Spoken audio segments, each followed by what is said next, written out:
আচ্ছা, একটা কুলের আটিতে কয়টা চারা হয় জানো? একটাই হবে। একটা কুলের আটিতে একটা হবে। একটাই তো হয় আটি। বন্ধুরা, অনেকে প্রশ্ন করে যে একটা কুলের আটিতে একটাই নাকি চারা হয়, অনেকেই বলে। তা আমি আপনাদের আজকে প্রমাণ দেখিয়ে দেবো একটা কুলের আটিতে দুটো চারা হয়। দেখেছো কোনোদিন? না, আমি দেখিনি। দেখোনি? তাহলে আমি যেখানে কুলের চারা করছি এইখানেই প্রমাণ আছে।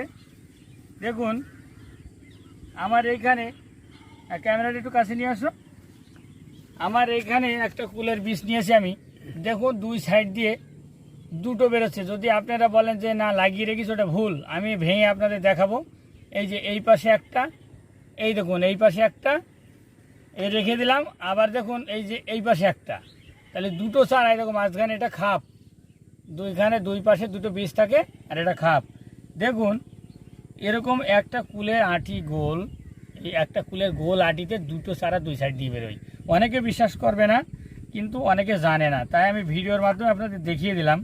এই দেখুন এক পাশে একটা হয়ে আছে, আবার এই যে একটা খাপ এই যে এই পাশে ছিল। এরকম একটা আটিতে দুটো চারা হয়। দুটো চারা। তা আপনারা যারা জানেন না তারা আজকে জানলেন। তো কমেন্ট বক্সে লিখে পাঠাবেন ভিডিওটা কেমন হলো।